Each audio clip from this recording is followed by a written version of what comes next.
ನಮಸ್ಕಾರ, ನೀವು ನೋಡ್ತಾ ಇದ್ದೀರಿ Prajadhwani TV. Justice with Jamburu ಮಾಲಿಕೆಯಲ್ಲಿ ಇವತ್ತಿನ ಚರ್ಚೆ ವಿಷಯ ಮೀಸಲು ಮಂತ್ರ. ನಾನು ನಿಮ್ಮ ರಮೇಶ್ ಜಂಬೂರು.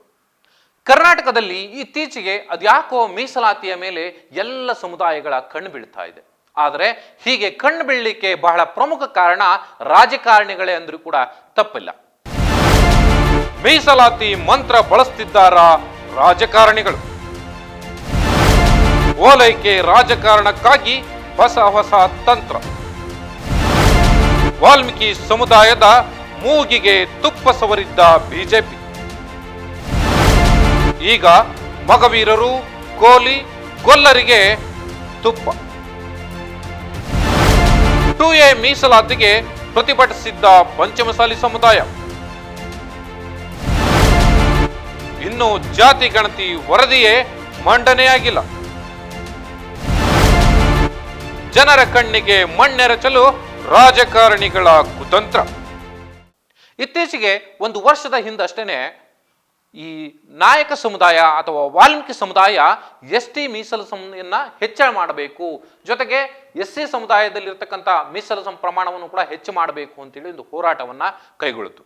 ಆದರೆ ಈ ಹೋರಾಟ ನಡೆಸುವಂತ ಸಂದರ್ಭದಲ್ಲಿ ಕೇಂದ್ರ ಸರ್ಕಾರದ ನಿಯಮಾವಳಿಗಳ ಪ್ರಕಾರ, ಜೊತೆಗೆ ಜನಸಾಂದ್ರತೆಯ ಆಧಾರದ ಮೇಲೆ ಮೀಸಲಾತಿ ಪ್ರಮಾಣವನ್ನ ಹೆಚ್ಚು ಮಾಡಬೇಕು ಅನ್ನುವಂಥ ಹೋರಾಟ ನಡೆದಿತ್ತು. ಆದರೆ ಆ ಹೋರಾಟಕ್ಕೆ ಬಿಜೆಪಿ ಅವತ್ತಿನ ರಾಜ್ಯ ಸರ್ಕಾರ ಹೆಚ್ಚಾಗಿ ಮಣೆ ಹಾಕಲಿಲ್ಲ. ಆದರೆ ಸರ್ಕಾರ ಇನ್ನೇನು ಬಿದ್ದು ಹೋಗ್ತಾ ಇದೆ, ಚುನಾವಣೆ ಎದುರಾಗ್ತಾ ಇದೆ ಅನ್ನುವಂಥ ಸಂದರ್ಭದಲ್ಲಿ ಮೀಸಲಾತಿಯನ್ನ ರಾಜಕಾರಣಕ್ಕೆ ಬಳಸಿಕೊಳ್ಳುವಂತ ರಣತಂತ್ರವನ್ನ ಮಾಡ್ತು. ಕೊನೆಗೆ ನಾವು ಮೀಸಲಾತಿಯನ್ನ ಕೊಟ್ಟಿದ್ದೀವಿ ಅಥವಾ ಹೆಚ್ಚಳ ಮಾಡಿದ್ದೀವಿ ಅನ್ನುವಂಥದ್ದನ್ನ ಘೋಷಣೆ ಮಾಡಿ ವಿವಾದವನ್ನ ಸೃಷ್ಟಿ ಮಾಡಿತು. ಆದರೆ ಹೋರಾಟಗಾರರು ಅಷ್ಟಕ್ಕೆ ಸುಮ್ಮನೆ ಆಗಲಿಲ್ಲ. ಅಧಿಕೃತವಾಗಿ ಆದೇಶ ಬರುವವರೆಗೂ ಕೂಡ ಹೋರಾಟ ನಡೀತು. ಆ ಹೋರಾಟದ ಮುಂಚೂಣಿಯಲ್ಲಿ ನಾನು ಕೂಡ ಇದ್ದೆ. ಆದರೆ ಅಧಿಕೃತವಾಗಿ ಸರ್ಕಾರ ಘೋಷಣೆ ಮಾಡಿದ ನಂತರ ಆದೇಶ ಹೊರಬಿತ್ತು. ಆದರೆ ಆದೇಶ ಹೊರಬಿದ್ದ ಸಂದರ್ಭದಲ್ಲಿ ಅಧಿಕೃತವಾಗಿ ಅದು ಕೂಡ ಮೀಸಲಾತಿ ಸಂಪೂರ್ಣ ಪ್ರಮಾಣದಲ್ಲಿ ಸಾಮಾನ್ಯ ಜನರಿಗೆ ಸಿಗ್ತಾ ಇಲ್ಲ. ಇವತ್ತಿಗೆ ರಾಜ್ಯ ಸರ್ಕಾರ ಕೇಂದ್ರಕ್ಕೆ ಈ ಮೀಸಲಾತಿಯನ್ನ ನ್ಯಾಯಬದ್ಧಗೊಳಿಸಬೇಕು ಅಥವಾ ಶೆಡ್ಯೂಲ್ 9ಗೆ ಸೇರಿಸಬೇಕು ಅಂತ ಹೇಳಿ ರಾಷ್ಟ್ರಪತಿಗೆ ಕಳಿಸಬೇಕಾಗಿದೆ. ಕರ್ನಾಟಕ ಸರ್ಕಾರ ಅದನ್ನ ಶಿಫಾರಸನ್ನು ಮಾಡಿ ಮೀಸಲಾತಿ ಹೆಚ್ಚಳ ಮಾಡಿ, ಅಂದ್ರೆ STಗಳಿಗೆ 7.5%, ಜೊತೆಗೆ STಗಳಿಗೆ 15% ಏನು ಇದೆ, ಸೊ ಅದನ್ನ ಹೆಚ್ಚಳ ಮಾಡಿ ನೀವು ಕೇಂದ್ರ ಸರ್ಕಾರಕ್ಕೆ ಕಳಿಸಿಕೊಟ್ಟಾಯ್ತು. ಆದರೆ ಆ ಪ್ರಸ್ತಾವನೆ ಇದುವರೆಗೂ ಕೇಂದ್ರ ಸರ್ಕಾರದಲ್ಲಿ ಚರ್ಚೆಗೂ ಬಂದಿಲ್ಲ. ಅದನ್ನ ರಾಷ್ಟ್ರಪತಿಗೆ ಕಳಿಸಿಕೊಡುವಂತಹ ಕೆಲಸ ಇದುವರೆಗೂ ಕೂಡ ಆಗಿಲ್ಲ. ನಾವು ಅದೇ ಕಾರಣಕ್ಕೋಸ್ಕರನೇ ಇವತ್ತು ಜಸ್ಟಿಸ್ ವಿತ್ ಜಂಬೂರು ಕಾರ್ಯಕ್ರಮದಲ್ಲಿ ಈ ವಿಚಾರವನ್ನ ಚರ್ಚೆಗೆ ಕೈಗೊಂಡಿರುವಂಥದ್ದು. ಬಹಳ ಪ್ರಮುಖವಾಗಿ ಇಲ್ಲಿ ಒಂದು ಅಂಶವನ್ನ ಗಮನಿಸಬೇಕು ಸಾಮಾನ್ಯ ಜನರು, ಅದು ಯಾವುದೇ ಸಮುದಾಯ ಆದ್ರೂ ಸರಿ. ಮೀಸಲಾತಿಯನ್ನ ಕೊಡುವಂಥದ್ದು ಸುಮ್ಮನೆ ಏಕಾಏಕಿ ರಾಜಕಾರಣಿಗಳು ಹೇಳಿದ ಮಾತ್ರಕ್ಕೆ ಮೀಸಲಾತಿಯನ್ನ ಕೊಡ್ಲಿಕ್ಕೆ ಸಾಧ್ಯ ಇಲ್ಲ. ಮೀಸಲಾತಿ ಕೊಡ್ಲಿಕ್ಕೆ ಸಂವಿಧಾನದಲ್ಲಿ ಅಂಬೇಡ್ಕರ್ ಅವರು ಸಂವಿಧಾನ ರಚನೆ ಮಾಡುವಂತ ಸಂದರ್ಭದಲ್ಲಿ ಜನಸಂಖ್ಯೆ ಆಧಾರದ ಮೇಲೆ, ಜೊತೆಗೆ ಅವರ ಆ ಇಡೀ ಸಮುದಾಯದ ಬದುಕಿನ ನೈಜ ಚಿತ್ರಣಗಳು ಮತ್ತು ಬದುಕಿನ ಶೈಲಿ, ಅವರು ಕೆಳಜಾತಿಯವರ ಅಥವಾ ಟ್ರೈಬಲ್ಸ, ಸೊ ಇವೆಲ್ಲವನ್ನ ನೋಡಿಕೊಂಡು ಅವರನ್ನ STಗೆ ಅಥವಾ SCಗೆ ಸೇರಿಸಬೇಕಾಗುತ್ತೆ. ಆದರೆ ಮೀಸಲಾತಿ ಹಂಚಿಕೆ ಮಾಡುವಂತ ಸಂದರ್ಭದಲ್ಲಿ ಪ್ರತಿಯೊಂದು ಯಾವ್ಯಾವ ಸಮುದಾಯಕ್ಕೆ ಎಷ್ಟೆಷ್ಟು ಮೀಸಲಾತಿ ಇರಬೇಕು ಅನ್ನುವಂಥದ್ದನ್ನ ಅಂಬೇಡ್ಕರ್ ಅವರು ಬರೆದಿದ್ದು, ಅದಾದ ನಂತರ ಕಾಲಕ್ಕೆ ಆ ತಿದ್ದುಪಡಿ ಕೂಡ ಆಗ್ತಾ ಬಂತು. ಕೇಂದ್ರ ಸರ್ಕಾರದ ಗೈಡ್ಲೈನ್ ಆಧಾರದ ಮೇಲೆನೆ ಎಲ್ಲ ಸಮುದಾಯಗಳಿಗೆ ಮೀಸಲಾತಿಯ ಹಂಚಿಕೆ ಆಗಿದೆ. ಆದರೆ ಹಿಂದೆ ಬಿಜೆಪಿ ಸರ್ಕಾರ ಇದ್ದಂತ ಸಂದರ್ಭದಲ್ಲಿ ಒಂದು ವಿಚಾರವನ್ನ ಬಹಳ ಬಿಜೆಪಿ ತನ್ನ ರಾಜಕಾರಣಕ್ಕೆ ಬಳಸಿಕೊಳ್ಳುವಂತಹ ಕೆಲಸವನ್ನ ಮಾಡಿತು. ಬಹಳ ಪ್ರಮುಖವಾಗಿ ಇಲ್ಲಿ ಎರಡು ಅಂಶ. ಒಂದು, ST ಸಮುದಾಯಕ್ಕೆ ಮತ್ತು SC ಸಮುದಾಯಕ್ಕೆ ಮೀಸಲಾತಿಯನ್ನು ಹೆಚ್ಚಳ ಮಾಡಬೇಕು ಅನ್ನುವಂಥ ವಿಚಾರವನ್ನ ಮುನ್ನೆಲೆಗೆ ತಂದಂಥ ಸಂದರ್ಭದಲ್ಲಿ, ಹೋರಾಟ ನಡೆದಂಥ ಸಂದರ್ಭದಲ್ಲಿ ನಾವು ಕೊಡ್ತೀವಿ ಅಂತ ಹೇಳಿ ಬಾಯಿ ಮಾತಿನಲ್ಲಿ ಹೇಳಿತ್ತು. ಆದರೆ ಅದಕ್ಕೆ ಹೋರಾಟ ತೀವ್ರ ಸ್ವರೂಪ ಪಡೆದಂಥ ಸಂದರ್ಭದಲ್ಲಿ ಕೇಂದ್ರ ಸರ್ಕಾರಕ್ಕೆ ಅನಿವಾರ್ಯವಾಗಿ ಅವತ್ತಿನ ಬಿಜೆಪಿ ಸರ್ಕಾರ ಪ್ರಸ್ತಾವನೆ ಕಳಿಸಿದ್ದು. ಇದು ಒಂದು ಭಾಗ. ಆದರೆ ಮತ್ತೊಂದು ಕಡೆಯಲ್ಲಿ ಕುರುಬ ಸಮುದಾಯವನ್ನ STಗೆ ಸೇರಿಸಲೇಬೇಕು ಅಂತ ಹೇಳಿ ಇದೇ ರಾಜಕಾರಣಿಗಳು, ಬಿಜೆಪಿ ಸಮುದಾಯದಲ್ಲಿದ್ದಂಥ KS ಈಶ್ವರಪ್ಪನವರು ಸೇರಿದಂತೆ ಅವರ ನೇತೃತ್ವದಲ್ಲೇ ಮುಂಚೂಣಿಗೆಯನ್ನ ಹೋರಾಟಗಳು ನಡೆದಿತ್ತು. ಈಶ್ವರಪ್ಪರವನ್ನ ಬಿಜೆಪಿಯ ಕೇಂದ್ರದ ನಾಯಕರೇ ದಿಕ್ಕು ತಪ್ಪಿಸಿ ಇಡೀ ಸಮುದಾಯವನ್ನ ಒಂದು ಹೋರಾಟಕ್ಕೆ ಇಳಿಸುವಂತಹ ಅಥವಾ ಬೀದಿಗೆ ತರುವಂತಹ ಕೆಲಸವನ್ನ ಮಾಡಿ ಆಯಿತು. ಅವತ್ತು ಕೂಡ ಬಿಜೆಪಿ ರಾಜಕಾರಣದ ನೆಲೆಯಲ್ಲಿಯೇ ಈಶ್ವರಪ್ಪನವರನ್ನ ಮುಂದೆ ಬಿಟ್ಟು ನಿಮ್ಮ ಮಗನಿಗೆ ರಾಜಕಾರಣ, ಅಂದ್ರೆ ಈಶ್ವರಪ್ಪನವರ ಪುತ್ರ ಕಾಂತರಾಜ್ ಅವರಿಗೆ ರಾಜಕೀಯದಲ್ಲಿ ಒಂದು ಸ್ಥಾನಮಾನಗಳನ್ನು ಕೊಡ್ತೀವಿ ಅನ್ನುವಂಥ ಆಮಿಷಗಳನ್ನು ಒಡ್ಡಿ ಬಿಜೆಪಿಯ ಮೂಲಗಳ ಪ್ರಕಾರ ನಮಗೆ ಸಿಕ್ಕಿರ್ತಕ್ಕಂಥ ಮಾಹಿತಿ, ಆ ಆಮಿಷಗಳನ್ನು ಒಡ್ಡೋದರ ಮೂಲಕ ಕುರುಬ ಸಮುದಾಯ ಎಸ್ಟಿ ಮೀಸಲಾತಿಗಾಗಿ ಹೋರಾಟ ನಡೆಸುವಂತಹ ಒಂದು ಏನು ರಣತಂತ್ರವನ್ನ ಬಿಜೆಪಿಯ ಅವತ್ತಿನ ಕೇಂದ್ರದಲ್ಲಿದ್ದಂಥ ನಾಯಕರು ಇವತ್ತು ಕೂಡ ಕೇಂದ್ರದಲ್ಲಿದ್ದಾರೆ. ಅವರು ಆ ಕೆಲಸವನ್ನ ಮಾಡಿ ಜನರನ್ನ ಬೀದಿಗಿಳಿಸಿದ್ರು. ಆದರೆ ಆ ಹೋರಾಟ ಯಾವುದೇ ರೀತಿಯ ಸಕ್ಸಸ್ ಅನ್ನ ಕಾಣಲಿಲ್ಲ. ಆ ಸಂದರ್ಭದಲ್ಲಿ ಮುಖ್ಯಮಂತ್ರಿ ಸಿದ್ದರಾಮಯ್ಯ ಅವರು, ಈಗಿನ ಮುಖ್ಯಮಂತ್ರಿ ಸಿದ್ದರಾಮಯ್ಯ ಅವರು ಅವಾಗ ಪ್ರತಿಪಕ್ಷ ನಾಯಕರಾಗಿದ್ದಂಥವರು ಆವಾಗ ಒಂದು ಮಾತನ್ನ ಹೇಳಿದ್ರು, ಕುರುಬ ಸಮುದಾಯವನ್ನ ಯಾವುದೇ ಕಾರಣಕ್ಕೂ ಎಷ್ಟಿಗೆ ಸೇರಿಸಲಿಕ್ಕೆ ಬರೋದಿಲ್ಲ. ಈಶ್ವರಪ್ಪನವರು ಇಲ್ಲಿ ಜಾತಿ ರಾಜಕಾರಣ ಮಾಡಲಿಕ್ಕೆ ಹೊರಟಿದ್ದಾರೆ, ಜನರನ್ನ ದಿಕ್ಕು ತಪ್ಪಿಸ್ಲಿಕ್ಕೆ ಹೊರಟಿದ್ದಾರೆ. ಸೊ ಇಲ್ಲಿ ಇದಕ್ಕೆ ಸಂಬಂಧಪಟ್ಟ ಹಾಗೆ ಅಧ್ಯಯನ ನಡಿಬೇಕು. ಅಧ್ಯಯನ ನಡೆದ ನಂತರ ಈ ಸಮುದಾಯವನ್ನ ಎಷ್ಟಿಗೆ ಸೇರಿಸಬೇಕಾ ಬೇಡವಾ ಅನ್ನುವಂಥ ವಿಚಾರ ಮುನ್ನೆಲೆಗೆ ಬರುತ್ತೆ ಅನ್ನುವಂಥ ಮಾತನ್ನ ಹೇಳಿದ್ರು. ಆದರೆ ಈಶ್ವರಪ್ಪನವರು ಸಿದ್ದರಾಮಯ್ಯನವರಿಗೆ ಟಾಂಗ್ ಕೊಡೋದ್ರ ಮೂಲಕ ಹೋರಾಟವನ್ನ ತಮ್ಮ ಹಿಡಿತದಲ್ಲಿ ಇಟ್ಕೊಂಡು ಹೋರಾಟವನ್ನು ನಡೆಸಿದ್ರು. ಆದರೆ ಆ ಹೋರಾಟ ಯಶಸ್ಸನ್ನ ಕಾಣಲಿಲ್ಲ. ಸೊ ಇದು ಎರಡು ಭಾಗ. ಆದರೆ ಈಗ ಕರ್ನಾಟಕದಲ್ಲಿ ಕಾಂಗ್ರೆಸ್ ಸರ್ಕಾರ ಅಧಿಕಾರಕ್ಕೆ ಬಂದಿದೆ. ಆದರೆ ಎಸ್ಟಿ ಸಮುದಾಯಕ್ಕೆ ಅಥವಾ ಎಸ್ಸಿ ಸಮುದಾಯಗಳಿಗೆ ಮೀಸಲಾತಿಯನ್ನು ಕೊಡುವ ವಿಚಾರವನ್ನ ಕೇಂದ್ರಕ್ಕೆ ಕಳಿಸಿರುವಂತಹ ಪ್ರಸ್ತಾವನೆ ಬಗ್ಗೆ ಇದುವರೆಗೂ ಕೂಡ ಮುಖ್ಯಮಂತ್ರಿಗಳಾಗಲಿ ಉಪಮುಖ್ಯಮಂತ್ರಿಗಳಾಗಲಿ ಅಥವಾ ಸಚಿವರಾಗಲಿ ಯಾರೂ ಕೂಡ ಮಾತನ್ನ ಆಡಿಲ್ಲ, ತುಟಿ ಬಿಚ್ತಾ ಇಲ್ಲ. ವಾಲ್ಮೀಕಿ ಸಮುದಾಯದ ಸಚಿವರುಗಳು ಇದ್ರೂ ಕೂಡ ಅವರು ಕೂಡ ಇದರ ಬಗ್ಗೆ ಮಾತನಾಡ್ತಿಲ್ಲ. ಎಸ್ಸಿ ಸಮುದಾಯದ ಸಚಿವರುಗಳು ಇದ್ರೂ ಕೂಡ ಈ ಮೀಸಲಾತಿಯನ್ನು ಹೆಚ್ಚಳ ಮಾಡೋ ವಿಚಾರಕ್ಕೆ ಸಂಬಂಧಪಟ್ಟಾಗೆ ಮಾತನಾಡ್ತಾ ಇಲ್ಲ. ಯಾಕೆ ಮಾತನಾಡ್ತಾ ಇಲ್ಲ ಅಂದ್ರೆ ಪ್ರತಿಯೊಬ್ಬರಿಗೂ ಈ ವಿಚಾರ ರಾಜಕಾರಣದ ತೆವಲಿಗೆ ಬಳಸಿಕೊಳ್ಳುವಂತ ರಣತಂತ್ರವನ್ನ ಅದೇ ಸಮುದಾಯದಿಂದ ಬಂದಂತವರು ಕೂಡ ಮಾಡ್ತಿದ್ದಾರೆ ಅನ್ನುವಂಥದ್ದು ಇಲ್ಲಿ ಮೇಲ್ನೋಟಕ್ಕೆ ಸ್ಪಷ್ಟ ಆಗ್ತಾ ಇದೆ. ಕರ್ನಾಟಕ ಸರ್ಕಾರ ಈ ಮೀಸಲಾತಿಯನ್ನು ಹೆಚ್ಚಳ ಮಾಡಿದ್ದೀವಿ ಅಂತೇಳಿ ಆದೇಶ ಮಾಡಿದೆ. ಆದರೆ ನೀವು ಚೆಕ್ ಮಾಡಿ ನೋಡಿ, ಬೇಕಿದ್ರೆ ನಾನು ಚಾಲೆಂಜ್ ಮಾಡ್ತೀನಿ. ಆದರೆ ಇಲ್ಲಿ ಯೂನಿವರ್ಸಿಟಿಗಳಲ್ಲಿ ಮೀಸಲಾತಿ ಪ್ರಮಾಣವನ್ನ ಇಂಪ್ಲಿಮೆಂಟ್ ಮಾಡ್ತಾ ಇಲ್ಲ. ಶಿಕ್ಷಣ ಸಂಸ್ಥೆಗಳಲ್ಲಿ ಈ ಮೀಸಲಾತಿಯನ್ನು ಇಂಪ್ಲಿಮೆಂಟ್ ಮಾಡ್ತಾ ಇಲ್ಲ. ಉದ್ಯೋಗ ಕ್ಷೇತ್ರವನ್ನು ಅಂದ್ರೆ ಹೊಸದಾಗಿ ಉದ್ಯೋಗವನ್ನು ಕರೆದಂತ ಸಂದರ್ಭದಲ್ಲಿ ಅಲ್ಲೂ ಕೂಡ ಮೀಸಲಾತಿಯನ್ನ ಏನು ಹೆಚ್ಚಳ ಮಾಡಿರುವಂಥದ್ದನ್ನು ಇನ್ನೂ ಕೂಡ ಇಂಪ್ಲಿಮೆಂಟ್ ಆಗಿಲ್ಲ. ಮೇಲ್ನೋಟಕ್ಕೆ ನಾವು ಇಲ್ಲಿ ಮೀಸಲಾತಿಯನ್ನು ಹೆಚ್ಚಳ ಮಾಡಿದ್ದೀವಿ ಅನ್ನುವಂಥದ್ದು ಕೇವಲ ಕಾಗದ ಪತ್ರಗಳಲ್ಲಿದ್ದೇ ಅಷ್ಟೇ ಹೊರತು ಇದುವರೆಗೂ ಕೂಡ ಸಮಾಜ ಕಲ್ಯಾಣ ಇಲಾಖೆ ಆ ಮೀಸಲಾತಿ ಇಷ್ಟಿಷ್ಟೇ ಪ್ರಮಾಣದಲ್ಲಿ ಇರಬೇಕು ಅಂತ ಹೇಳಿ ಎಲ್ಲ ಸಮುದಾಯಗಳಿಗೂ ಬೈಫರ್ಕೇಟ್ ಮಾಡಿ ಒಂದು ಮೀಸಲಾತಿ ಹಂಚಿಕೆ ಮಾಡಿದ್ರೂ ಕೂಡ ಎಸ್ಟಿ ಸಮುದಾಯಗಳಿಗೆ 7% ಏನು ರಿಸರ್ವೇಷನ್ ಅನ್ನ ಹೆಚ್ಚಳ ಮಾಡಲಾಗಿದೆ, ಆ ಹೆಚ್ಚಳ ಮಾಡಿರುವಂತಹ ರಿಸರ್ವೇಷನ್ ಅಥವಾ ಮೀಸಲಾತಿ ಇನ್ನೂ ಕೂಡ ಸಮರ್ಪಕವಾಗಿ ಸಿಗ್ತಾ ಇಲ್ಲ. ಇನ್ನು ಮಕ್ಕಳಿಗೆ ಸ್ಕಾಲರ್ಶಿಪ್ ಸಿಗ್ತಾ ಇಲ್ಲ. ಅವರಿಗೆ ಸರಿಯಾದಂಥ ರೀತಿಯಲ್ಲಿ ಶಿಕ್ಷಣದಲ್ಲಿ ಮೀಸಲಾತಿಯನ್ನ ಕೊಟ್ಟು ಅವರಿಗೆ ಪ್ರವೇಶಾತಿ ಕೊಡುವಂತ ಕೆಲಸ ಸರ್ಕಾರಗಳಿಂದ ಆಗ್ತಾ ಇಲ್ಲ. ಖಾಸಗಿ ಶಿಕ್ಷಣ ಸಂಸ್ಥೆಗಳಲ್ಲೂ ಕೂಡ ಇದು ಇಂಪ್ಲಿಮೆಂಟ್ ಆಗಿಲ್ಲ. ಇದು ಒಂದು ಭಾಗ. ಇನ್ನು ಎಸ್ಸಿ ಸಮುದಾಯಗಳಲ್ಲೂ ಕೂಡ ಈ ರೀತಿಯ ಏನು ಮೀಸಲಾತಿಯನ್ನು ಹೆಚ್ಚು ಮಾಡಿರುವಂತಹ ವಿಚಾರ ಅವರಿಗೆ ಬಹಳಷ್ಟು ಜನರಿಗೆ ಗೊತ್ತೇ ಇಲ್ಲ. ಇದು ಇನ್ನೂ ಕೂಡ ಇಂಪ್ಲಿಮೆಂಟ್ ಆಗ್ತಾ ಇಲ್ಲ. ಸಂಘಟನೆಗಳು ಹೋರಾಟವನ್ನು ನಡೆಸಿದ್ವು, ಸರ್ಕಾರ ಮುಣಿದು ಬಿಡ್ತು, ಘೋಷಣೆ ಮಾಡಿಬಿಡ್ತು, ಅಲ್ಲಿಗೆ ಈ ಮೀಸಲಾತಿ ವಿಚಾರ ಮುಗಿದು ಹೋಯ್ತು ಈ ಎಸ್ಸಿ ಎಸ್ಟಿ ಸಮುದಾಯಗಳದ್ದು. ಇನ್ನು ಉಳಿದಂತೆ ಕುರುಬ ಸಮುದಾಯ ಎಸ್ಟಿಗೆ ನಮ್ಮನ್ನ ಸೇರಿಸಬೇಕು ಅಂತೇಳಿ ಹೋರಾಟ ಮಾಡೋದಾಯ್ತು. ಆದರೆ ಹೊಸ ಸರ್ಕಾರ ಅಂದ್ರೆ ಕಾಂಗ್ರೆಸ್ ಸರ್ಕಾರ ಕರ್ನಾಟಕದಲ್ಲಿ ಅಧಿಕಾರಕ್ಕೆ ಬಂದಂತ ಸಂದರ್ಭದಲ್ಲಿ ನಮ್ಮನ್ನ ಎಸ್ಟಿ ಸಮುದಾಯಕ್ಕೆ ಸೇರಿಸ್ತಾರೆ ಅಂತ ಹೇಳಿ ಮುಖ್ಯಮಂತ್ರಿ ಸಿದ್ದರಾಮಯ್ಯ ಅವರ ಮೇಲೆ ನಂಬಿಕೆಯನ್ನು ಇಟ್ಕೊಂಡು ಅದೇ ಸಮುದಾಯ ಇವತ್ತು ಕಾಯ್ತಾ ಇದೆ. ಆದರೆ ಇಲ್ಲಿ ಕುರುಬ ಸಮುದಾಯವನ್ನ ಆ ಕ್ರೈಟೀರಿಯಾದ ಒಳಗಡೆ ನೋಡಿದರೆ ಎಸ್ಟಿಗೆ ಸಮುದಾಯಕ್ಕೆ ಅಥವಾ ಎಸ್ಟಿ ರಿಸರ್ವೇಷನ್ಗೆ ಸೇರಿಸಲಿಕ್ಕೆ ಬರಲಿಕ್ಕೆ ಆಗಲ್ಲ. ಯಾಕೆಂದ್ರೆ ಅದಕ್ಕೆ ಇನ್ನೂ ಅಧ್ಯಯನ ನಡೀಬೇಕಾಗಿದೆ. ಅದಕ್ಕೆ ಸಂಬಂಧಪಟ್ಟಾಗೆ ಅಧ್ಯಯನದ ಒಂದು ಟೀಮ್ ಇದೆ. ಆ ಟೀಮ್ ಇವತ್ತು ಒಂದು ವರದಿಯನ್ನು ಕೊಟ್ಟಿದ್ರು ಕೂಡ ಅದನ್ನ ಇಂಪ್ಲಿಮೆಂಟ್ ಮಾಡಲಿಕ್ಕೆ ಆಗ್ತಾ ಇಲ್ಲ. ಯಾಕೆ ಅಂದ್ರೆ ಕುರುಬ ಸಮುದಾಯ ಟ್ರೈಬಲ್ ಕ್ಯಾಟಗರಿಗೆ ಬರೋದಿಲ್ಲ ಅನ್ನುವಂಥದ್ದು ಈಗ ಆಲ್ರೆಡಿ ಮೇಲ್ನೋಟಕ್ಕೆ ಸ್ಪಷ್ಟವಾಗಿ ಗೋಚರಿಸ್ತಾ ಇರುವಂಥದ್ದು. ಆದರೆ ಟ್ರೈಬಲ್ ಕಮ್ಯುನಿಟಿ ಆಧಾರದ ಅಂದ್ರೆ ಆ ಇದು ಕ್ಯಾಟಗರಿ ಏನಿದೆ ಆ ಕ್ಯಾಟಗರಿ ಅಂಡರ್ ಅಲ್ಲಿ ಕುರುಬ ಸಮುದಾಯದ ಒಂದೆರಡು ಕಮ್ಯುನಿಟಿಗಳು ಅಂದ್ರೆ ಅದರ ಒಳಗಡೆಯ ಒಳಪಂಗಡಗಳು ಸೇರ್ಕೊಂಡಾಗಿದೆ. ಸಿದ್ದರಾಮಯ್ಯನವರೇ ಹಿಂದಿನ ಸರ್ಕಾರದಲ್ಲಿದ್ದಂಥ ಸಂದರ್ಭದಲ್ಲಿ ಅದನ್ನ ಸೇರಿಸುವಂತ ಪ್ರಯತ್ನವನ್ನ ಮಾಡಿದ್ರು. ಆದರೆ ಅದು ರಾಜ್ಯ ಸರ್ಕಾರದ ಲಿಮಿಟ್ ಅಲ್ಲಿ ಇರುವಂಥದ್ದು. ಸೊ ಆದರೆ ಕೇಂದ್ರ ಸರ್ಕಾರಕ್ಕೆ ನೀವು ಶಿಫಾರಸಿಗೆ ಈ ಕುರುಬ ಸಮುದಾಯವನ್ನು ಕೂಡ ಎಷ್ಟಿಗೆ ಸೇರಿಸಬೇಕು ಅಂತೇಳಿ ನೀವು ಕಳಿಸ್ಕೊಟ್ಟಿದ್ರಿ ಕಾಂಗ್ರೆಸ್ ಸರ್ಕಾರದವರೇ. ಆದರೆ ಅದು ಕೂಡ ಇನ್ನೂ ಇಂಪ್ಲಿಮೆಂಟ್ ಆಗೋದಿಲ್ಲ. ಜೊತೆಗೆ ಇಂಪ್ಲಿಮೆಂಟ್ ಆಗಲಿಕ್ಕೆ ಅದಕ್ಕೆ ಅದರದೇ ಆದ ಕ್ರೈಟೀರಿಯಾ ನೀವೇನೇ ರೆಫರ್ ಮಾಡಿದ್ರು ಕೂಡ ಅದು ಸಾಧ್ಯ ಆಗೋದಿಲ್ಲ ಅನ್ನುವಂಥದ್ದು ಸ್ವತಃ ಸಿದ್ದರಾಮಯ್ಯನವರಿಗೂ ಕೂಡ ಚೆನ್ನಾಗಿ ಗೊತ್ತಿದೆ. ಇದು ಒಂದು ಭಾಗ. ಮತ್ತೊಂದು ಕಡೆಯಲ್ಲಿ ಇತ್ತೀಚೆಗೆ ಕಳೆದ ಬಾರಿ ಇದ್ದಂಥ ಬಸವರಾಜ ಬೊಮ್ಮಾಯಿ ಅವರು ಆಗಲಿ ಯಡಿಯೂರಪ್ಪನವರಾಗಲಿ ಕೆಲವು ಸಮುದಾಯಗಳನ್ನ ದಿಕ್ಕು ತಪ್ಪಿಸುವಂತ ಕೆಲಸವನ್ನ ಮಾಡಿದ್ರು. ಅದು ಗೊಂಡ ಇರ್ಬೋದು, ಗೊಲ್ಲ ಕಮ್ಯುನಿಟಿ ಇರ್ಬೋದು, ಅಥವಾ ಕೋಳಿ ಸಮುದಾಯಗಳು ಇರ್ಬೋದು, ನಿಮ್ಮನ್ನ ನಾವು ಎಷ್ಟಿಗೆ ಸೇರಿಸ್ಬಿಡ್ತೀವಿ, ನಿಮ್ಮನ್ನ ಎಷ್ಟಿಗೆ ಸೇರಿಸ್ಬಿಡ್ತೀವಿ ಅಂತೇಳಿ ಬಹಿರಂಗವಾಗಿ ರಾಜಕೀಯ ಸಮಾವೇಶಗಳಲ್ಲಿ ಹೇಳೋದ್ರ ಮೂಲಕ ಜನರ ಗಮನವನ್ನ ತಮ್ಮ ಕಡೆ ಸೆಳೆಯುವಂತ ಮತ್ತು ಅವರ ಮೆಚ್ಚುಗೆಯನ್ನ ಗಿಟ್ಟಿಸುವಂತ, ಜೊತೆಗೆ ರಾಜಕಾರಣಕ್ಕೆ ಅದನ್ನ ಬಳಸಿಕೊಳ್ಳುವಂತ ತಂತ್ರಗಾರಿಕೆಯನ್ನ ಬಿಜೆಪಿ ನಾಯಕರು ಅವತ್ತು ಮಾಡಿದ್ರು. ಅದೇ ಕಾರಣಕ್ಕೆ ಇವತ್ತು ಎಸ್.ಟಿ ಸಮುದಾಯದಿಂದ ಬಿಜೆಪಿಯಿಂದ ಯಾವುದೇ ಒಬ್ಬ ವ್ಯಕ್ತಿ ಕೂಡ ವಿಧಾನಸಭೆಗೆ ಆಯ್ಕೆಯಾಗಿ ಬರಲಿಕ್ಕೆ ಸಾಧ್ಯ ಆಗಿಲ್ಲ.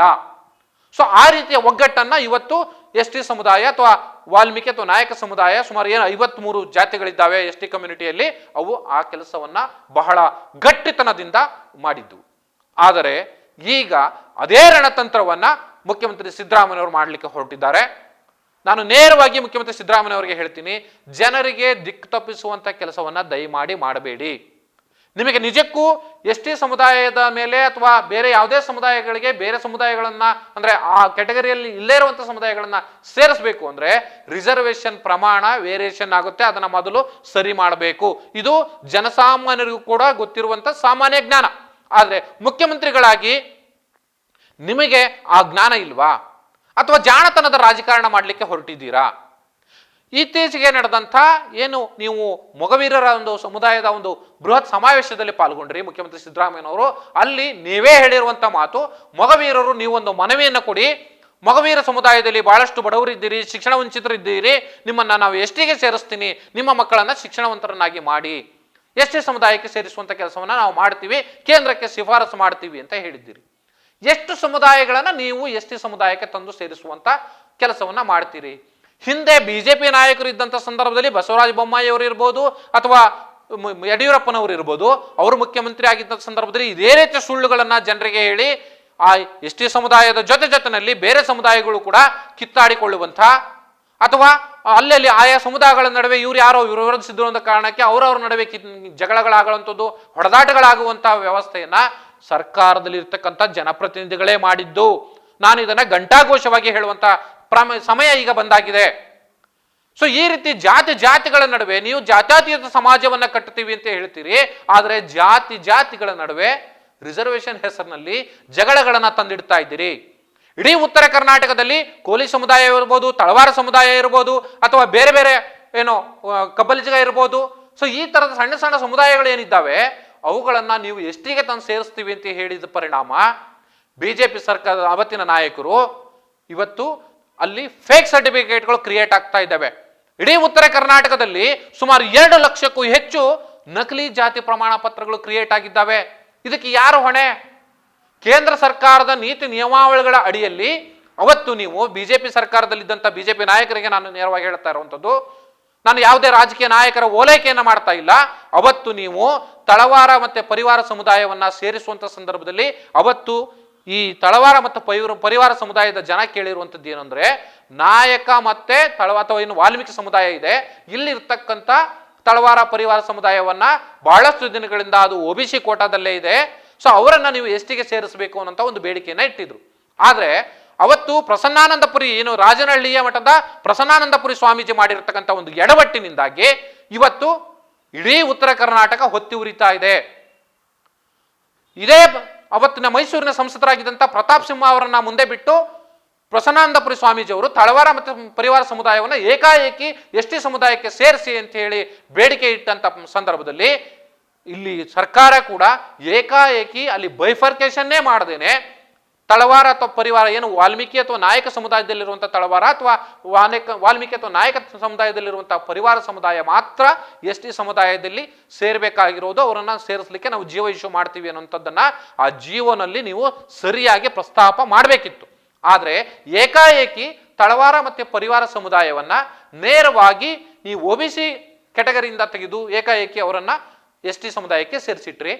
ಸೊ ಅದರ ಪರಿಣಾಮ ಇವತ್ತು ಇಡೀ ಉತ್ತರ ಕರ್ನಾಟಕದಲ್ಲಿ ನಕಲಿ ಜಾತಿ ಪ್ರಮಾಣ ಪತ್ರಗಳು ಜನರೇಟ್ ಆಗ್ತಾ ಇದ್ದಾವೆ.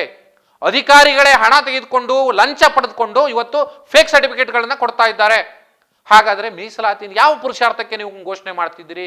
ಯಾವ ಪುರುಷಾರ್ಥಕ್ಕೆ ನೀವು ಮೀಸಲಾತಿ ಕೊಡ್ತೀವಿ ಅಂತೇಳಿ ಜನರ ಮುಂದೆ ಹೋಗಿ ಹೇಳ್ತೀರಿ? ಇರುವಂತ 7% ಅನ್ನೇ ಸರಿಯಾಗಿ ಬಳಸ್ಕೊಳ್ಳಿಕ್ಕೆ ಅಲ್ಲಿ ಆಗ್ತಾ ಇಲ್ಲ.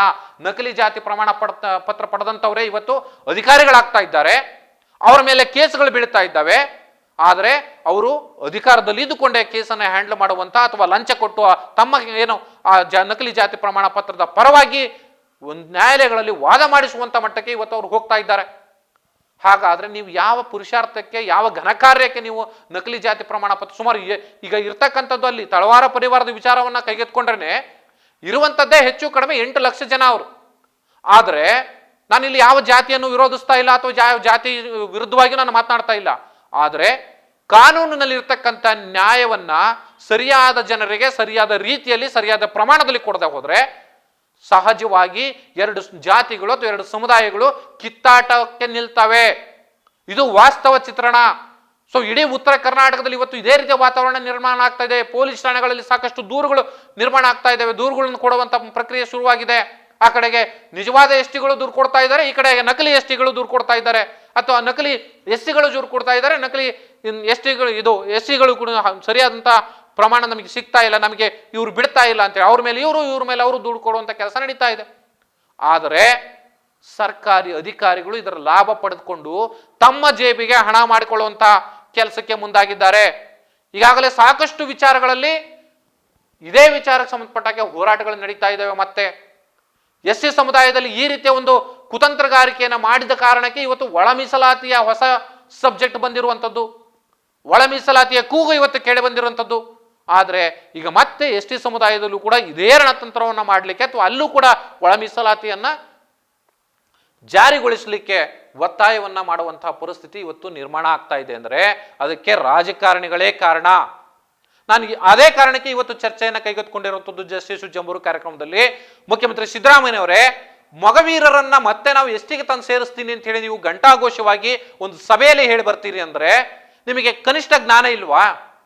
ಇದರ ಬಗ್ಗೆ ಏನು ಪರಿಶೀಲನೆ ಆಗಬೇಕು, ಅಧ್ಯಯನ ನಡಿಬೇಕು, ಅಧ್ಯಯನದ ವರದಿ ಬರಬೇಕು, ಆನಂತರ ಇವರನ್ನ ಈಗ ಎಸ್ಟಿ ಸಮುದಾಯಕ್ಕೆ ಸೇರಿಸಬೇಕು. ಇದು ಒಂದು ಭಾಗ. ಆದರೆ ಎಸ್ಟಿ ಸಮುದಾಯದಲ್ಲಿ ಇರೋ ಜನರಿಗೆ 7% ರಿಸರ್ವೇಶನ್ ಇನ್ನೂ ಇಂಪ್ಲಿಮೆಂಟ್ ಆಗಿಲ್ಲ. ಇರುವ 3%ನಲ್ಲೇ ಕಿತ್ತಾಡ್ತಾ ಇದ್ದಾರೆ. ನಕಲಿ ಜಾತಿಯ ಪ್ರಮಾಣ ಪತ್ರವನ್ನು ಪಡೆದು ಅಲ್ಲಿ ಬೇರೆ ಬೇರೆ ಇನ್ಫ್ಲೂಯೆನ್ಸ್ ಅನ್ನ ಬಳಸಿಕೊಂಡು ಹಣ ಕೊಟ್ಟು ಮತ್ತೊಂದು ಮಾಡಿ ಸರ್ಕಾರಿ ಉದ್ಯೋಗಗಳನ್ನು ಗಿಟ್ಟಿಸ್ಕೊಳ್ತಿದ್ದಾರೆ. ಶಿಕ್ಷಣ ಸಂಸ್ಥೆಗಳಲ್ಲಿ ಸರಿಯಾದ ರೀತಿಯಲ್ಲಿ ಈ ಏನು ಮೀಸಲಾತಿಯನ್ನು ಇಂಪ್ಲಿಮೆಂಟ್ ಮಾಡುವಂತ ಕೆಲಸ ಆಗ್ತಾ ಇಲ್ಲ ನಿಮ್ಮ ಕೈಯಲ್ಲಿ. ಆದರೆ ನಾವು ಮೀಸಲಾತಿಯನ್ನು ಕೊಟ್ಟು ಬಿಟ್ಟಿದ್ದೀವಿ ಅಂತೇಳಿ ಕಾಂಗ್ರೆಸ್ ನಾಯಕರು ಹೇಳ್ತಾ ಬಂದಿದ್ದೀರಿ, ಈಗ ಬಿಜೆಪಿ ನಾಯಕರು ಹೇಳ್ತಾ ಬಂದಿದ್ದೀರಿ. ನೀವು ನಿಜಕ್ಕೂ ನಿಮಗೆ ಎದೆಗಾರಿಕೆ ಇದ್ರೆ ಶಿಕ್ಷಣ ಸಂಸ್ಥೆಗಳಿಗೆ ಹೋಗಿ ನೋಡಿ, ಸ್ಕಾಲರ್ಶಿಪ್ ವಿಚಾರದಲ್ಲಿ ತೆಗೆದು ನೋಡಿ. ಅಧಿಕಾರಿಗಳು ಕೂಡ ಕೇಳಿದ್ರೆ ಇದೇ ರೀತಿಯ ಹಾರಿಕೆ ಉತ್ತರಗಳನ್ನು ಕೊಡ್ತಾರೆ. ಇಲ್ಲ ನಾವು ರಿಸರ್ವೇಶನ್ ಕೊಡ್ತಾ ಇದ್ದೀವಿ ಅಂತೇಳಿ. ಎಲ್ಲಿ ಕೊಡ್ತಾ ಇದ್ದೀರಿ ಸ್ವಾಮಿ ನೀವು? ಈ ರಾಯಚೂರಿನ ವಿಚಾರದಲ್ಲಿ ಅಲ್ಲಿ ಏನು ಉಪನ್ಯಾಸಕರನ್ನ ಆಯ್ಕೆ ಮಾಡೋ ವಿಚಾರದಲ್ಲಿ ಎಸ್ಟಿ ಕಮ್ಯುನಿಟಿಯನ್ನ ಅಥವಾ ಎಸ್ಟಿ ರಿಸರ್ವೇಶನ್ ಅನ್ನ ನೀವು ಗಣನೆಗೆ ತೆಗೆದುಕೊಳ್ಳಿಲ್ಲ. ನಾನು ಸೇರಿದಂತೆ ಅನೇಕ ಸಂಘಟನೆಗಳು ಇವತ್ತು ಇದರ ವಿಚಾರವಾಗಿ ಧ್ವನಿ ಎತ್ತಿದ್ರು. ಜೊತೆಗೆ ನಾವು ಹೋಗಿ ರಾಜ್ಯಪಾಲರಿಗೆ ಮನವಿಯನ್ನು ಕೂಡ ಕೊಟ್ಟಾಯ್ತು. ಆದರೆ ಇದರ ವಿಚಾರದಲ್ಲಿ ನಿರ್ದಾಕ್ಷಿಣ್ಯವಾದಂಥ ಕ್ರಮವನ್ನು ಕೈಗೊಳ್ಳುವಂಥ ಕೆಲಸವನ್ನ ಸಮಾಜ ಕಲ್ಯಾಣ ಇಲಾಖೆ ಆಗಲಿ ಮುಖ್ಯಮಂತ್ರಿಗಳಾಗಲಿ ಯಾರೂ ಕೂಡ ಮಾಡಲೇ ಇಲ್ಲ. ಆದರೆ ಈಗ ಇದ್ದಕ್ಕಿದ್ದ ಹಾಗೆ ಅದೇ 3% ರಿಸರ್ವೇಶನ್ ಇನ್ನೂ ಕೂಡ ಸರಿಯಾಗಿ ಇಂಪ್ಲಿಮೆಂಟ್ ಆಗ್ತಾ ಇಲ್ಲ. ಜೊತೆಗೆ 7% ನಾವು ಕೊಡ್ತೀವಿ ಅಂತೇಳಿ ನೀವು ಘೋಷಣೆಯನ್ನು ಮಾಡಿದ್ರು ಕೂಡ ಅದು ಕೂಡ ಇನ್ನೂ ಜಾರಿಗೆ ಬರ್ತಾ ಇಲ್ಲ ಸರಿಯಾಗಿ. ಶೆಡ್ಯೂಲ್ 9ಗೆ ಸೇರಿಸುವಂತಹ ಪ್ರಕ್ರಿಯೆ ಕೇಂದ್ರದಲ್ಲಿದ್ದಂತಹ ಬಿಜೆಪಿ ನಾಯಕರು ಕೂಡ ಮಾಡ್ತಾ ಇಲ್ಲ. ಕಾಂಗ್ರೆಸ್ ನಾಯಕರು ಇದ್ರ ಬಗ್ಗೆ ಧ್ವನಿ ಕೂಡ ಎತ್ತುತ್ತಾ ಇಲ್ಲ. ಹಾಗಾದ್ರೆ ಯಾರ ನ್ಯಾಯವನ್ನು ಕೊಡಬೇಕು ಈ ಕಮ್ಯುನಿಟಿಗೆ ಅಥವಾ ಈ ಸಮುದಾಯಗಳಿಗೆ? ನೀವು ಅದರ ನಡುವೆ ಈಗ ಮೊಗವೀರರನ್ನ ಎಸ್ಟಿಗೆ ಸೇರಿಸ್ತೀನಿ, ಗೊಲ್ಲ ಸಮುದಾಯವನ್ನ ಎಸ್ಟಿಗೆ ಸೇರಿಸ್ತೀನಿ ಅಥವಾ ಕೋಲಿ ಸಮುದಾಯವನ್ನ ಎಸ್ಟಿಗೆ ಸೇರಿಸ್ತೀನಿ ಅಂತ ಹೇಳಿ ಘಂಟಾಘೋಷವಾಗಿ ಹೇಳ್ತಾ ಇದ್ದೀರಿ. ಇದಕ್ಕೆ ಸಂಬಂಧಪಟ್ಟ ಹಾಗೆ ಅಧ್ಯಯನ ನಡೀತಿದೆಯಾ? ಅಥವಾ ಅಧ್ಯಯನಕ್ಕೆ ನೀವು ಆದ್ರೂ ಏನೊಂದೊಂದು ತಂಡವನ್ನು ರಚನೆ ಮಾಡಿದ್ದೀರಾ? ಒಂದು ಸಂಸ್ಥೆಗೆ ಅದಕ್ಕೊಂದು ಏನೋ ರಿಸರ್ವೇಶನ್ ಸಂಬಂಧಪಟ್ಟಾಗೆ ಅಧ್ಯಯನ ಮಾಡಿಕೊಡಿ ಅಂತ ಕೊಟ್ಟಿದ್ದೀರಾ? ಸುಮಾರು 60 ಲಕ್ಷ ಜನ ಎಸ್ಟಿ ಕಮ್ಯುನಿಟಿಯ ಜನ ಕರ್ನಾಟಕದಲ್ಲಿದ್ದಾರೆ ಅಂತ ಹೇಳಿ ಜಾತಿ ಗಣತಿಯ ವರದಿಯಲ್ಲಿ ಇದೆ ಅನ್ನುವಂಥ ಮಾಹಿತಿ ಈಗಾಗಲೇ ಸೋರಿಕೆ ಆಗಿದೆ. ಇಡೀ ಕರ್ನಾಟಕದಲ್ಲಿ ಒಂದು 4ನೇ ಅತಿ ದೊಡ್ಡ ಸಮುದಾಯ ಎಸ್ಟಿ ಸಮುದಾಯ. ಹೀಗಿದ್ದಂಥ ಸಂದರ್ಭದಲ್ಲೂ ಕೂಡ ರಿಸರ್ವೇಶನ್ ಸರಿಯಾಗಿ ಇಂಪ್ಲಿಮೆಂಟ್ ಆಗಿಲ್ಲ. ಜೊತೆಗೆ ಜಾತಿ ಗಣತಿಯ ಹೊರಗಡೆ ಬಂದ ನಂತರವೇ ಈ ಯಾವ್ಯಾವ ಕಮ್ಯುನಿಟಿ ಎಷ್ಟೆಷ್ಟಿದೆ ಅನ್ನುವಂಥದ್ದು ಸ್ಪಷ್ಟವಾಗಿ ಗೋಚರಿಸ್ತಾ ಇದೆ. ಆದರೆ ಜಾತಿ ಗಣತಿಯ ವಿಚಾರ ಈಗಾಗಲೇ ಸೋರಿಕೆ ಆದ ಹಿನ್ನೆಲೆಯಲ್ಲಿ ಕೆಲವು ಸಮುದಾಯಗಳು ಜಾತಿ ಗಣತಿ ವರದಿ ಇಂಪ್ಲಿಮೆಂಟ್ ಆಗಬಾರ್ದು, ಆ ವರದಿ ಮಂಡನೆ ಆಗಬಾರ್ದು ಅಂತ ಹೇಳಿ, ಅಥವಾ ಅದು ಹೊರಗಡೆ ವಿಚಾರ ಬರಬಾರ್ದು ಅಂತೇಳಿ ಈಗಾಗಲೇ ನಿಮ್ಮನ್ನೂ ಸೇರಿದಂತೆ ಅನೇಕ ರಾಜಕೀಯ ನಾಯಕರನ್ನ ಕಟ್ಟಿ ಹಾಕುವಂತ ಕೆಲಸವನ್ನ ಮಾಡ್ತಾ ಇದ್ದಾರೆ. ಇದರಲ್ಲಿ ಮಠಾಧೀಶರು ಕೂಡ ತಮ್ಮ ಕೈ ಚಳಕವನ್ನ ತೋರಿಸ್ತಾ ಇದ್ದಾರೆ. ಆದರೆ ನಾನು ಒಂದು ವಿಚಾರವನ್ನ ಇಲ್ಲಿ ಕೇಳ್ತೀನಿ ನಿಮಗೆ, ಬೇರೆ ಬೇರೆ ಸಮುದಾಯಗಳು ಎಷ್ಟಿನ ಸಂಖ್ಯೆಯಲ್ಲಿ ಇದ್ದಾವೆ ಅಥವಾ ಇಡೀ ಕರ್ನಾಟಕದಲ್ಲಿ ಯಾವ್ಯಾವ ಸಮುದಾಯಗಳು ಎಷ್ಟೆಷ್ಟು ಸಂಖ್ಯೆಯಲ್ಲಿ ಇದ್ದಾವೆ ಅನ್ನುವಂಥದ್ದನ್ನ ನೀವು ಇನ್ನೂ ಇಂಪ್ಲಿಮೆಂಟೇ ಮಾಡಿಲ್ಲ ಅಥವಾ ಆ ವರದಿಯನ್ನ ಬಹಿರಂಗಗೊಳಿಸಿಲ್ಲ. ಸೊ ಇದ್ದಕ್ಕಿದ್ದ ಹಾಗೆ ನೀವು ಬೇರೆ ಬೇರೆ ಸಮುದಾಯಗಳನ್ನ ನೀವು ಎಷ್ಟಿಗೆ ತಂದು ಸೇರಿಸ್ತೀವಿ, ನೀವು ಮನವಿ ಕೊಡಿ ಅಂತೇಳಿ ನೀವೇ ಹೇಳ್ತೀರಿ ಅನ್ನೋದಾದ್ರೆ ಜನರನ್ನ ನೀವು ಯಾಕೆ ದಿಕ್ಕು ತಪ್ಪಿಸ್ತಾ ಇದ್ದೀರಿ?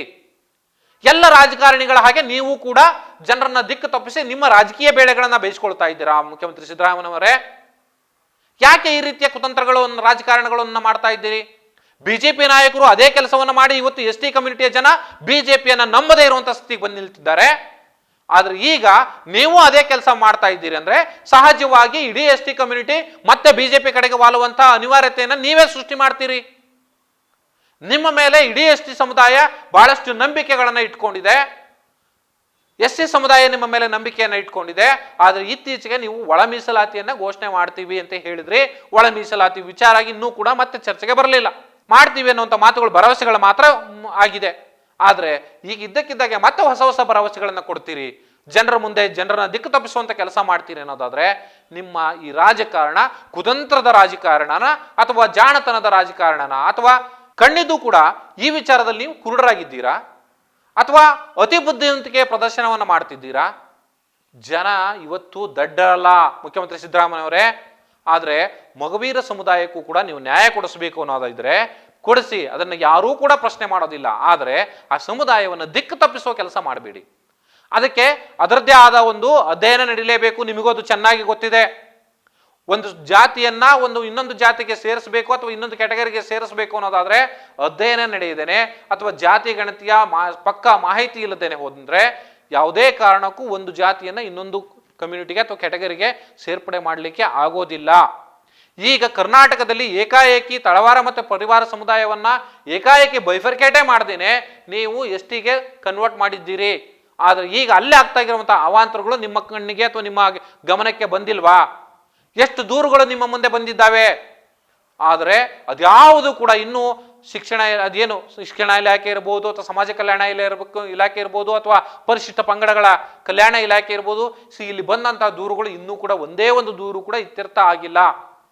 ಎಲ್ಲ ಸಮುದಾಯಗಳು ಕೂಡ ದೂರುಗಳನ್ನು ಕೊಡ್ತಾ ಇದ್ದಾವೆ. ಸಮಾಜದಲ್ಲಿ ಗೊಂದಲವನ್ನ ಸೃಷ್ಟಿ ಮಾಡಿ ರಾಜಕೀಯವಾಗಿ ನೀವು ಅದರ ಬೇಳೆ ಬೇಯಿಸ್ಕೊಳ್ಬೇಕಾ ಅಥವಾ ಎಲ್ಲ ಸಮುದಾಯಗಳು ಒಗ್ಗಟ್ಟಾಗಿ ಸಮಾನತೆಯಿಂದ ಸಮನ್ವಯತೆಯಿಂದ ಶಾಂತಿಯುತವಾಗಿ ಬದುಕನ್ನು ನಡೆಸುವಂತಹ ಯೋಚನೆಯನ್ನ ಮಾಡಬೇಕಾ? ಸೊ ನೀವು ಈ ವಿಚಾರದ ಬಗ್ಗೆ ಬಹಳ ಸ್ಪಷ್ಟವಾದಂತಹ ನಿಲುವನ್ನ ತೆಗೆದುಕೊಳ್ಬೇಕಾಗಿದೆ. ಇಲ್ಲದೆ ಹೋದ್ರೆ ಅನೇಕ ಜಾತಿಗಳನ್ನ ನೀವು ಒಂದು ಎಸ್ ಟಿ ಕ್ಯಾಟಗರಿಗೆ ಅಥವಾ ಎಸ್ ಸಿ ಕ್ಯಾಟಗರಿಗೆ ತಂದು ಸೇರಿಸ್ತೀವಿ ಅಂತೇಳಿ ಏಕಾಏಕಿ ರಾಜಕೀಯ ಭಾಷಣವನ್ನ ಮಾಡಿ ಬಂದ್ರೆ ಇದರ ಪರಿಣಾಮ ಬೇರೆಯದ್ದೇ ರೀತಿ ಆಗುತ್ತೆ. ಈಗಾಗಲೇ ಈ ವಿಚಾರದಲ್ಲಿ ಉತ್ತರ ಕರ್ನಾಟಕದಲ್ಲಿ ಬಹಳಷ್ಟು ಕೊಲೆಗಳಾಗಿದ್ದಾವೆ, ಹೊಡೆದಾಟಗಳಾಗಿದ್ದಾವೆ. ಸ್ಟೇಷನ್ಗಳಲ್ಲಿ ಇದರ ಸಂಬಂಧಪಟ್ಟ ಹಾಗೆ ಪರ ವಿರೋಧದ ದೂರುಗಳು ದಾಖಲಾಗಿದ್ದಾವೆ. ಯಾವುವು ಕೂಡ ಇದುವರೆಗೂ ಇತ್ಯರ್ಥ ಆಗ್ತಾ ಇಲ್ಲ. ಗ್ರಾಮಗಳಲ್ಲಿ ಜಾತಿಯ ಹೆಸರುಗಳನ್ನ ಇಟ್ಕೊಂಡು ಅಥವಾ ನೀವು ಈ ಕೆಟಗರಿಗೆ ಬರ್ತಾ ಇದ್ರಿ ಇಷ್ಟು ದಿನ, ಆದ್ರೆ ಇದಕ್ಕಿದ್ದ ಹಾಗೆ ನಮ್ಮನ್ನ ನಿಂದನೆ ಮಾಡ್ತಾ ಇದ್ದವರು ಈಗ ನಿಮಗೂ ಮೀಸಲಾತಿ ಬೇಕಾ ಅನ್ನುವಂಥ ಮಾತುಗಳು ಬರ್ತಾ ಇದ್ದಾವೆ. ಸೊ ಈ ತರದ ಸಣ್ಣ ಪುಟ್ಟ ಮಾತುಗಳಿಂದಾಗಿ ಅಲ್ಲಿರ್ತಕ್ಕಂಥ ಒಂದಾಗಿ ಬದುಕ್ತಾ ಇದ್ದಂಥ ಜನ ಇವತ್ತು ಹೊಡೆದಾಡಿಕೊಳ್ಳುವಂಥ ಅಥವಾ ಒಬ್ಬರ ಪ್ರಾಣವನ್ನು ಇನ್ನೊಬ್ಬರು ತೆಗೆಯುವಂತಹ ಕೆಲಸಗಳು ನಡೀತಾ ಇದ್ದಾವೆ. ಈ ತರದ ಒಂದು ಕುಕೃತ್ಯಗಳಿಗೆ ಜನರ ಅಮಾಯಕತ್ವವನ್ನ ದಿಕ್ಕು ತಪ್ಪಿಸಿ ಅವರಲ್ಲಿ ದ್ವೇಷದ ಮನೋಭಾವವನ್ನ ಹುಟ್ಟು ಹಾಕುವಂತ ಕೆಲಸ ರಾಜಕಾರಣಿಗಳಿಂದನೇ ಆಗ್ತಾ ಇರುವಂಥದ್ದು. ಹಿಂದೆ ಬಿಜೆಪಿ ನಾಯಕರು ಮಾಡಿದ್ರು, ಈಗ ಕಾಂಗ್ರೆಸ್ನ ನಾಯಕರು ನೀವು ಮಾಡ್ಲಿಕ್ಕೆ ಹೊರಟಿದ್ದೀರಾ? ಸೊ ಈ ಪ್ರಶ್ನೆಗೆ ನೀವೇ ಉತ್ತರವನ್ನ ಕಂಡುಕೊಳ್ಬೇಕು. ಜೊತೆಗೆ ಸಮುದಾಯದ ಸಾಮಾನ್ಯ ಜನರಿಗೆ ನೀವು ಇದರ ಬಗ್ಗೆ ಜ್ಞಾನವನ್ನು ತುಂಬಿಸುವಂತ ಕೆಲಸ ಮಾಡಬೇಕು. ಇಲ್ಲದೆ ಹೋದ್ರೆ ನೀವು ಪ್ರತಿಪಕ್ಷದಲ್ಲಿ ಇದ್ದಂಥ ಸಂದರ್ಭದಲ್ಲಿ ಒಂದು ನಿಲುವು, ಅಧಿಕಾರಕ್ಕೆ ಬಂದಂಥ ಸಂದರ್ಭದಲ್ಲಿ ದಿಢೀರನೆ ನಿಮ್ಮ ನಿಲುವು ಬದಲಾಗ್ತಾ ಹೋಗುತ್ತೆ ಅಥವಾ ಬೇರೆದೇ ನಿಲುವನ್ನ ನೀವು ತಾಳ್ತೀರಿ ಅನ್ನೋದಾದ್ರೆ ನಿಮ್ಮ ನಡೆ ನುಡಿ ಮತ್ತೆ ನಿಮ್ಮ ಮಾತಿನ ಮೇಲೆ ಜನ ಭರವಸೆ ಇಡುವುದನ್ನ ಬಿಡಬೇಕಾಗುತ್ತೆ. ಆಟೋಮೆಟಿಕ್ ಆಗಿ ನಿಮ್ಮ ವರ್ಚಸ್ಸು ಕಡಿಮೆ ಆಗ್ತಾ ಹೋಗುತ್ತೆ. ಸೊ ಹಾಗಾಗಿ ಇಂತಹ ವಿಚಾರಗಳು ಬಂದಂಥ ಸಂದರ್ಭದಲ್ಲಿ ಈ ಮೀಸಲಾತಿಯ ಏನು ಮಂತ್ರವನ್ನ ಬಳಸಿ ನೀವು ರಾಜಕಾರಣ ಮಾಡಲಿಕ್ಕೆ ಹೊರಟ್ರೆ, ಅಥವಾ ಮೀಸಲಾತಿಯ ಮಂತ್ರವನ್ನ ಬಳಸಿಕೊಂಡು ನೀವು ಒಂದು ಜಾತಿಯ ಅಥವಾ ಒಂದು ಸಮುದಾಯದ ಮೆಚ್ಚುಗೆ ಗಳಿಸುವಂತ ಪ್ರಯತ್ನವನ್ನ ಮಾಡಿದ್ರೆ ಅಥವಾ ಕುತಂತ್ರವನ್ನ ಮಾಡಿದ್ರೆ ಅದರ ಪರಿಣಾಮ ನಿಮ್ಮ ಮೇಲೆ ಆಗುತ್ತೆ. ಹಿಂದೆ ಶ್ರೀರಾಮುಲು ಇದ್ದಂಥ ಸಂದರ್ಭದಲ್ಲಿ ಇದೇ ರೀತಿಯ ರಾಜಕಾರಣ ಮಾಡಲಿಕ್ಕೆ ಹೋಗಿ ಶ್ರೀರಾಮುಲು ಅವರು ಇವತ್ತು ಯಾವ ಸ್ಟೇಜ್ನಲ್ಲಿ ನಿಂತಿದ್ದಾರೆ ಅನ್ನುವಂಥದ್ದು ನಿಮ್ಮ ಕಣ್ಮುಂದಿದೆ. ಯಡಿಯೂರಪ್ಪನವರು ಯಾವ ಸ್ಟೇಜ್ನಲ್ಲಿ ಇದ್ದಾರೆ ಇವತ್ತು ನಿಮ್ಮ ಕಣ್ಮುಂದೆ ಇದೆ. ಬೊಮ್ಮಾಯಿ ಅವರು ಇದನ್ನ ಬಳಸ್ಕೊಂಡಿದ್ದ ಕಾರಣಕ್ಕೆ ಇವತ್ತು ಏನಾಗಿದ್ದಾರೆ ಅನ್ನುವಂಥದ್ದು ನಿಮ್ಮ ಕಣ್ಮುಂದೆ ಇದೆ. ಆದರೆ ಸಿದ್ದರಾಮಯ್ಯನವರೇ, ನೀವು ಮತ್ತೆ ನಿಮ್ಮ ಸುತ್ತಮುತ್ತ ಇರುವಂತಹ ನಾಯಕರಿಗೂ ಕೂಡ ಇದೇ ಸ್ಥಿತಿ ಬರುವುದಾದ್ರೆ, ಬರಬೇಕು ಅನ್ನೋದು ನಿಮ್ಮ ಇಚ್ಛೆ ಆಗಿದ್ರೆ ನೀವು ಎಲ್ಲಿ ಬೇಕಿದ್ರೂ ಮಾತಾಡ್ಬೋದು, ಸುಳ್ಳುಗಳನ್ನ ಹೇಳಬಹುದು. ಬಿಜೆಪಿ ನಾಯಕರೇ ಇವತ್ತು ನಿಮ್ಮನ್ನ ಸುಳ್ಳುಗಳನ್ನು ಹೇಳುವಂತ ಸುಳ್ಳರಾಮಯ್ಯ ಅನ್ನುವಂಥ ಮಾತುಗಳನ್ನ ಹೇಳ್ತಾ ಇದ್ದಾರೆ. ಆದರೆ ಕರ್ನಾಟಕದ ಜನ ನಿಮ್ಮ ಮೇಲೆ ಒಂದು ಭರವಸೆ ಇಟ್ಟಿದ್ದಾರೆ. ನೀವು ಅಹಿಂದ ನಾಯಕ ಅಥವಾ ತಳ ಸಮುದಾಯಗಳ ಪರವಾಗಿ ಧ್ವನಿ ಎತ್ತುವ ನಾಯಕ ಅನ್ನುವಂಥ ಮಾತುಗಳನ್ನು ಹೇಳ್ತಿದ್ರು. ಆದರೆ ಅದನ್ನ ಉಳಿಸಿಕೊಳ್ಳುವಂಥ ಕೆಲಸ ನೀವು ಮಾಡಬೇಕು. ಆ ಸಮುದಾಯಗಳಿಗೆ, ಅದು ಯಾವುದೇ ಸಮುದಾಯಗಳಾಗಿರಲಿ, ಆ ಸಮುದಾಯಗಳ ಪರವಾಗಿ ನ್ಯಾಯೋಚಿತವಾಗಿ ಮಾತನಾಡಬೇಕು, ನಿಷ್ಠುರವಾಗಿ ಮಾತನಾಡಬೇಕು, ಜೊತೆಗೆ ಸತ್ಯವನ್ನ ಹೇಳುವಂತ ಕೆಲಸ ನಿಮ್ಮಿಂದ ಆಗಬೇಕು. ಇಲ್ಲದೆ ಹೋದ್ರೆ ಸುಳ್ಳುಗಳನ್ನ ಹೇಳಿಕೊಂಡು ಅಧಿಕಾರದಲ್ಲಿದ್ದಂಥ ಸಂದರ್ಭದಲ್ಲಿ ನೀವು ಜನರ ದಿಕ್ಕನ್ನ ತಪ್ಪಿಸಿದ್ದೆ ಆದ್ರೆ ಅದರ ಪರಿಣಾಮ ನೇರವಾಗಿ ಮೊದಲು ನಿಮಗಾಗುತ್ತೆ, ಆನಂತರ ನಿಮ್ಮ ಪಕ್ಷಕ್ಕೆ ಅಥವಾ ನಿಮ್ಮ ಪಕ್ಷದ ನಾಯಕರ ಮೇಲಾಗುತ್ತೆ ಅಂತ ಹೇಳ್ತಾ, ಈ ಎಚ್ಚರಿಕೆಯಲ್ಲಿ ನೀವು ಕೆಲಸವನ್ನು ಮಾಡಿ ಜನರನ್ನ ನಿಮ್ಮ ವಿಶ್ವಾಸದಲ್ಲಿ ಇಟ್ಕೊಳ್ಳಿ, ಅವರಿಗೆ ನ್ಯಾಯ ಕೊಡಿಸುವಂತ ಕೆಲಸ ಆಗಲಿ. ಆದರೆ ದಿಕ್ಕು ತಪ್ಪಿಸುವಂತ ಕೆಲಸ ಮಾಡೋದು ಬೇಡ ಅಂತ ಹೇಳ್ತಾ ಈ ಕಾರ್ಯಕ್ರಮ ಮುಗಿಸೋಣ. ನಮಸ್ಕಾರ.